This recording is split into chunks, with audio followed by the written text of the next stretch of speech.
மணல் தட்டுப்பாட்டால் முடங்கும் செங்கல் தொழிலை காப்பாற்றுவது குறித்து தமிழக அரசிடம் விவாதிக்கப்படும் என்று கவர்னர் ரோசையா உறுதியளித்துள்ளார்.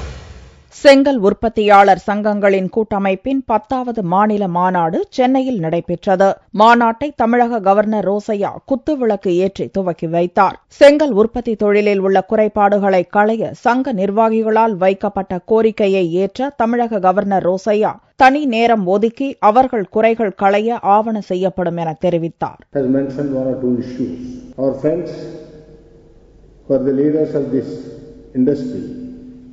can take time from Raj Bhavan and give a brief about the particular issues pending in the state of Tamil Nadu.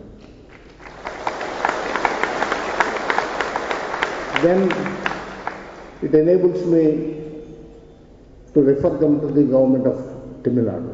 செங்கல் உற்பத்தி தொழிலில் உள்ள குறைபாடுகளை களைய நேரம் ஒதுக்கிய தமிழக கவர்னர் ரோசையாவுக்கு நன்றி தெரிவித்த சங்கத்தின் பொருளாளர் சின்னசாமி, தமிழக அரசும் இதில் தலையிட்டு வாடும் 1.5 லட்சம் தொழிலாளர்களின் வாழ்வில் விளக்கேற்ற வேண்டும் என கோரிக்கை விடுத்தார். கவர்னரும் எங்களை எந்த பிரச்சனை இருந்தாலும் ராஜ்பவனில் வந்து மூலியமாக எப்ப வேணாலும் சந்தியுங்கள், எங்களால் கவர்மெண்ட் சைடில் என்ன இருக்கோ நாங்க கண்டிப்பா பெரும் உதவியை செய்து கொடுக்கிறோம் என உறுதி கூறியுள்ளார் கவர்னர். செங்கலுக்கு தேவையான சவுடு மண் எடுப்பதற்கு பல வகையான சிரமங்களில் உள்ளோம். குறைந்தபட்சம் 1 வருடமாக நாங்கள் பட்டாளண்டிலிருந்து மண் எடுக்க முடியாத சூழ்நிலையில் தவிர்த்துக் கொண்டிருக்கிறோம். அதனால் அம்மா அவர்கள் செங்கல் சூளையினுடைய வாழ்வாதாரத்தை உறுதியாக இத்தனை லட்சம் தொழிலாளிகளையும் காப்பாற்றுவார்கள் என நாங்கள் நம்பியுள்ளோம். நிகழ்ச்சியில் ஏழை பெண்களுக்கு இலவச தையல் எந்திரமும் மாணவிகளுக்கு கல்வி ஊக்கத்தொகையும் வழங்கப்பட்டது.